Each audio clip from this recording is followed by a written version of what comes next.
좀 촌스러워도 소박함이 감동을 준다. 실패를 즐기며 앞으로 나아간다는 것. 연수, 관리 등의 사무적인 일이 늘어나면서 난 욕구불만도 커져만 갔다. 영업에 쓸 시간이 도저히 나질 않았고 물건을 팔아야만 하는 세계에서 그건 슬픈 얘기였다. 나도 상인 나부랭이라고 직접 장사의 손맛을 보면서 매출에 기여하고 싶었던 것이다. 늘 이상한 목소리가 들려왔다. 사장의 아들이라면 나름대로 자격을 갖춰야지. 커다란 가죽 의자에 앉아서 뭐 하는 거야? 비서를 두면 어떨까? 스포츠카가 폼나지 않을까? 잘 나가는 남자라는 증거가 필요하잖아. 이쯤에서 한번 승부를 걸어야지. 이렇게 머릿속을 빙빙 맴도는 이상한 목소리는 실은 나 자신의 마음의 소리였다. 그리고 사이토 씨가 없으면 아무것도 못하는 주제라는 소리를 듣고 싶지 않다는 것도 큰 이유였다.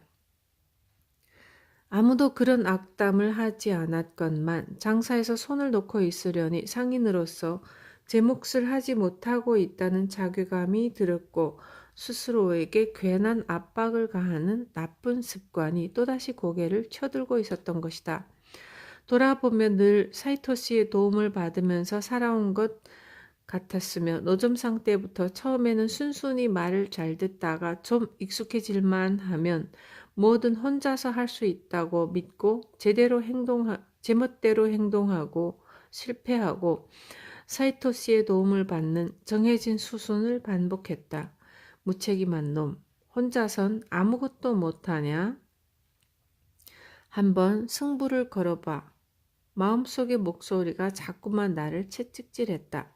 실적을 올리려면 노력과 더불어 느긋하게 기다릴 줄 알아야 한다는 진리를 나는 아직 체험으로 이해하지 못했고 또다시 한 방을 통한 기사회생의 결과만을 손에 넣으려 했던 것이다. 한 방을 노리는 나의 고질병이 포착한 이번 키워드는 광고지였다. 78%의 창립 초기에 분투한 베테랑 영업사원들은 광고지를 배부한 후 관심을 보이는 이들의 연락을 기다리는 느긋한 영업 스타일에 만족하지 않고 자신의 발로 또는 전화 공세로 영업을 했으나 전화를 통한 신규 영업을 축소하면서 이전보다 광고지가 차지하는 비중이 더 커지게 되었다. 사이토 씨는 원래 광고지의 위력을 충분히 인식하고 있었으며 하지만 우리가 멋대로 그 힘을 과소평가했던 것이다. 일본 전역에서 상품이 판매되고 있는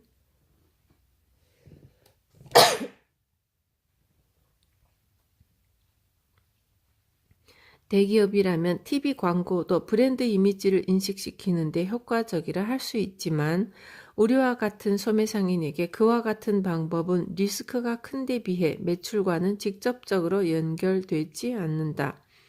마루카 안에서도 TV 광고를 한 적은 있지만 예나 지금이나 주는 역시 엽서와 광고지다. 회사의 규모 면에서는 결코 크다고 할 수 없는 마루칸에는 이러한 방식이 효과적인 것이다. 손님과의 대면 판매가 마루칸의 기본이고 마루칸의 존재를 알게 되셨다면 부디 근처 점포를 방문하셔서 직접 상품을 시험해 보세요. 이런 시스템이기 때문에 우리에게는 TV보다 광고지가 훨씬 유효하다. 광고지를 쫙 뿌리고 신규 고객을 쓸어 모으고 책상 앞에 앉아서 영업사원의 실적을 단번에 끌어올리는 것이 나의 작전이었다. 쫙 뿌리고 쓸어 모으자. 이따위 작전이 어디 있단 말인가. 그러나 이때 나는 광고지만 잘 만들면 반드시 성공한다. 찔끔찔끔 뿌리는 것보다 한꺼번에 쫙 뿌리는 편이 효율적이다. 라는 근거 없는 자신감으로 들떠 있었다. 반드시 성공한다. 그것은 확신이라기보다 반드시 성공하지 않으면 곤란하다는 제멋대로의 신념이었다. 그 뿌리는 아마도 콤플렉스였을 것이다. 큰 규모의 화장품 회사나 유명 식품 제조사처럼 화려하게 선전하면 우리도 대기업으로 인정받을 수 있지 않을까? 그렇게 되면 대기업 수준으로 손님들이 많은 양의 물건을 사주지 않을까? 좋은 대학에 가지 못했다, 인텔리 노선에서 미끄러졌다는 자괴감이 아직도 인류라든가 명문이라든가 대기업이라든가 하는 번쩍거리는 외양을 원하고 있었다. 나는 사이토 히토리라는 상인을 동경하면서도 주식시장에 상장된 대기업의 명함을 갖지 못한 자신에게 늘 아쉬움을 느끼고 있었던 것이다. 상인의 일은 돈을 버는 것이지 회사를 크게 만드는 게 아니다. 사이토 씨의 말을 수긍하면서도 내 안에는 겉모습에 집착하는 우등생 기질이 남아 있었던 것이다. 무엇보다 사무적인 일은 돈을 버는 상인의 일로 여겨지지 않았다. 쫙 뿌리고 쓸어 모으자, 이 방법밖에 없었다. 원래 광고지를 뿌릴 때는 시험 배부를 한다. 대박이 날 것 같은 신상품에다 광고지가 잘 만들어졌어도 일부 지역에 뿌려보고 그 반응을 본 다음 전체 매수, 상품, 지역의 규모 등을 결정한다. 확실하게 사전 조사를 하여 낭비를 최소화하는 것이 였고, 사이토 씨는 반드시 이 시험 배부 과정을 거쳐야 한다고 당부했다. 그러나 그것은 나에게는 이를 더디게 하는 번거로운 과정일 뿐이라고 여겨졌다.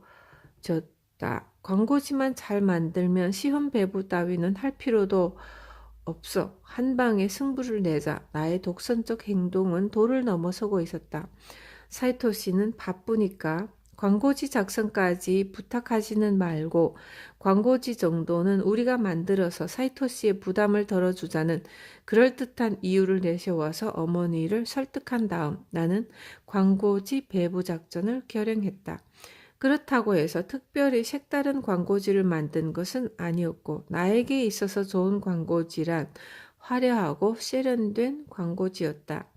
78%의 창립 초기에는 광고지도 사이토 씨가 고심하여 틀을 만들어 주었다. 손으로 쓰는 게 좋아요. 조금 촌스러운 게 좋아요. 이것이 사이토 씨의 입버릇으로 예나 지금이나 마루칸의 광고지는 6필로 작성한다. 일러스트도 소박하게 우리가 직접 그린다. 색은 기껏해야 검정, 빨강 두 가지. 종이도 고급은 쓰지 않는다는 주의이다. 인쇄할 필요도 없어요. 복사로 충분하니까요. 사이토 씨는 지금도 이렇게 말한다. 그러나 그 소박한 광고지에 불가사의한 힘이 숨어 있다는 것을 당시에 나는 알지 못했다. 컬러로 인쇄된 화려한 광고지 쪽이 틀림없이 더 효과적일 것만 같았고 다소 경비가 들지언정 사람들의 평판도 좋을 테니 매출도 확 늘어서 결과적으로는 득일 것이다. 내 믿음은 확고했다. 프로 디자이너가 도안을 만들고 사진을 잔뜩 박아 넣은 총 천연색 광고지가 완성되었고 미사 요구가 나열된 매혹적인 문구는 내가 작성했으며 언뜻 보면 큰 화장품 회사의 광고지 같았다. 좋아, 훌륭하다. 나도 모르게 만세를 부르고 싶어지는 멋진 작품이었다. 나는 망설임 없이 뿌렸다. 쫙. 일제히 뿌리다 보면 탄력이 붙을 것이라고 믿었기 때문에 78%가 당시 담당하고 있던 도쿄도내, 아이치현, 규슈 일부 등의 모든 지역에 같은 날 쫙 뿌렸다. 이때 내 머릿속에는 작전이 성공했을 때의 스토리가 이미 완성되어 있었다. 어느 날 사이토 씨로부터 전화가 걸려왔다. 간장의 회사 매출이 갑자기 올라갔는데 어떻게 된 거야? 그제서야 겨우 나는 아니 사실은 이러저러한 광고지를 만들었는데 그게 히트를 친 것 같습니다. 라고 광고지 건을 설명한다.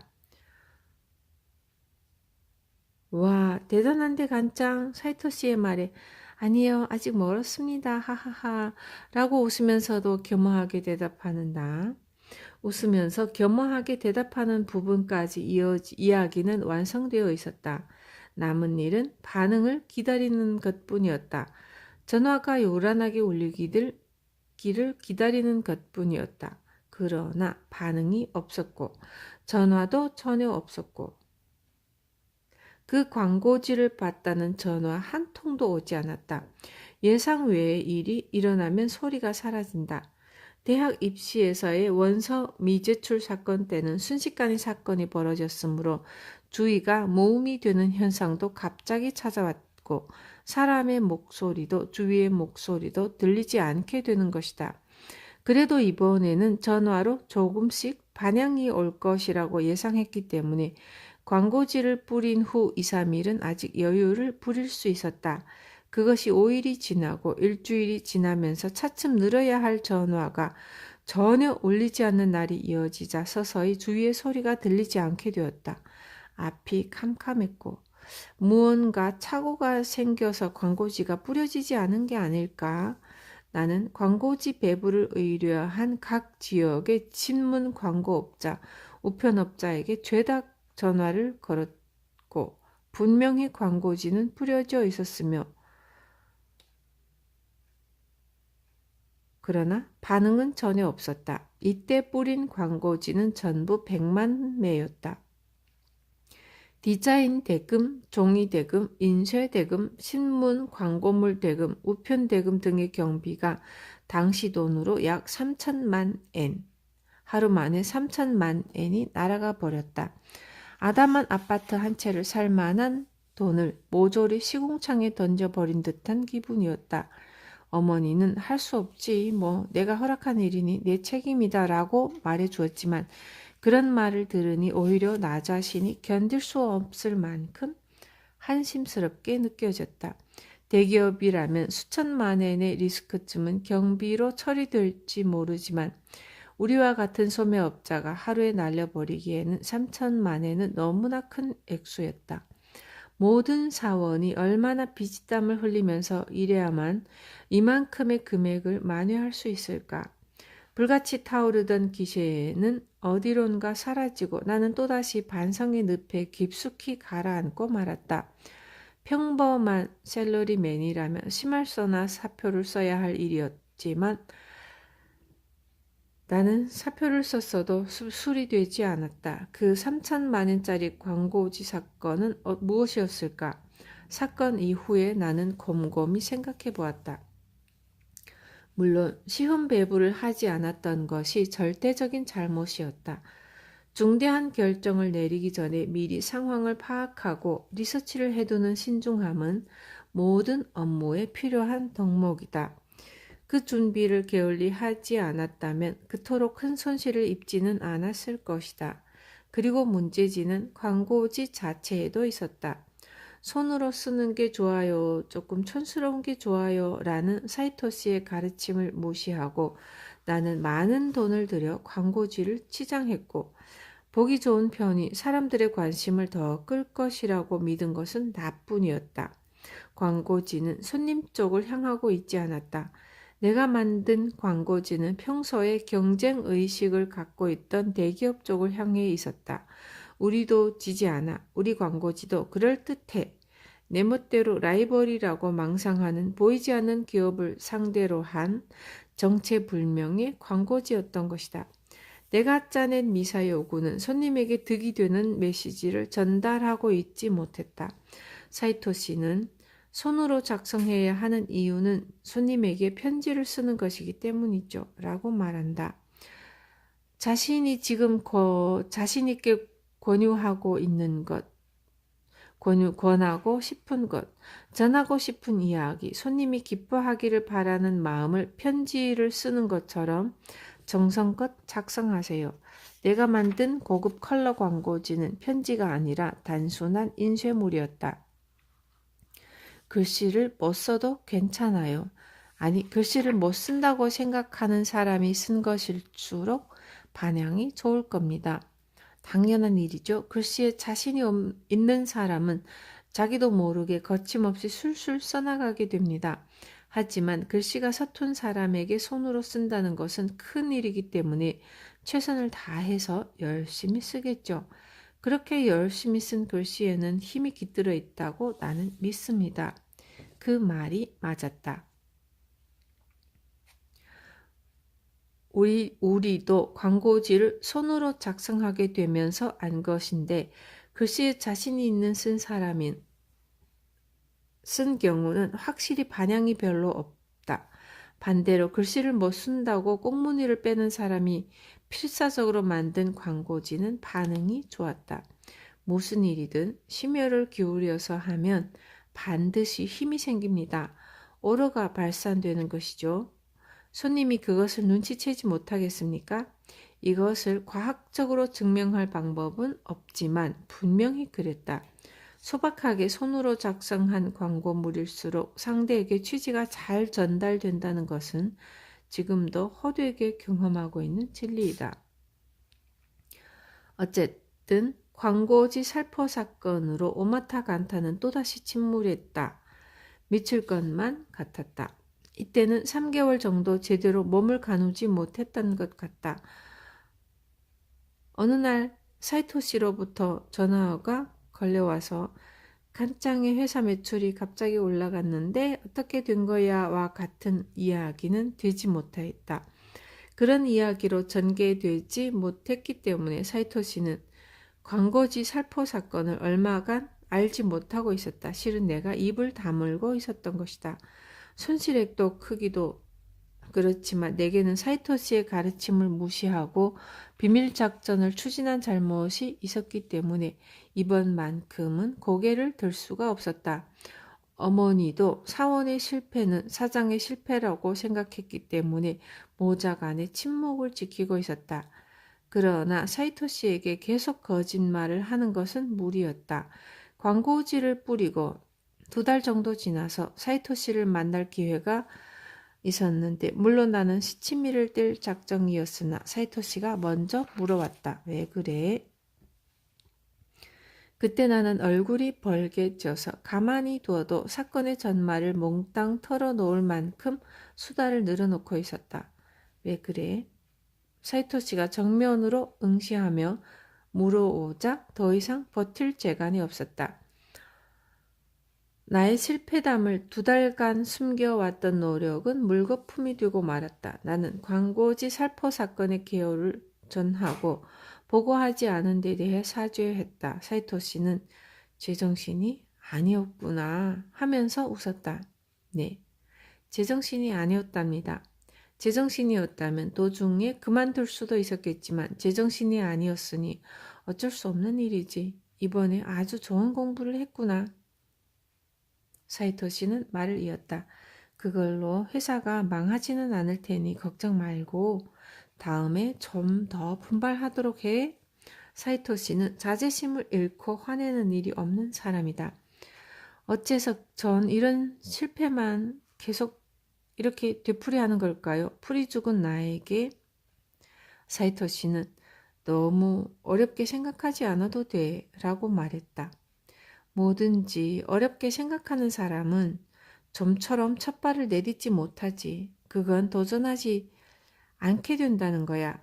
도전하지 않으면 실패도 안 하겠지만 절대로 성공하는 일도 없단다. 나는 뭐든지 간단하게 여기고 첫 발을 내디디는 간장의 자세가 좋다고 생각해. 실패하면 거기서 뭔가를 발견하게 될 테니까. 거기서 뭔가가 시작될 테니까 말이야. 사이토 씨는 미소를 지으며 덧붙였다. 간장은 질리지도 않고 실패를 반복하니 좋은 일 아닌가? 요컨대 나는 아무 생각도 없단 말인가? 나는 묘한 기분이 들기도 했지만 모든 것을 털어놓고 나니 마음이 좀 가벼워졌다. 가능하면 에디슨처럼 실패의 과정을 즐길 수 있게 된다면 금상첨화지. 뭐 실패를 되풀이하는 것도 에디슨에 가까워졌다는 뜻이겠지? 이렇게 말하며 사이토 씨는 크게 소리내어 웃었다. 에디슨의 실패는 사이토 씨가 자주 예로 드는 일화이다. 발명왕이라 불린 에디슨은 전구의 필라멘트에 맞는 소재를 찾기 위해서 실수 없을 만큼 실패를 반복했다. 그러나 나는 한 번도 실패 따위 한 적이 없다. 필라멘트에 적합하지 않은 소재를 발견했을 뿐이다 라고 말했다 한다. 사이토 씨는 내가 자기 몰래 새 광고지를 만든 일, 그것으로 실패한 일을 꾸짖고 있는 것이 아니었다. 그보다는 실패를 어떻게 활용할 것인가 하는 다음 단계로 넘어가라고 시시한 반성 단계에만 머물러 있지 말라고 체근한 것이었다. 그리고 간장, 내게 사과할 필요는 없단다. 굳이 사과를 하고 싶다면 돈에게 사과하렴. 사이토시는 말을 이었다. 좀 더 잘 썼더라면 그 돈이 간장에게 뭔가 보답을 해줬을 텐데 이번에는 그냥 내버린 셈이 됐으니까 말이야. 돈을 쓸 때는 잘 써야 해. 이번엔 돈에게 면목없는 일을 했구나.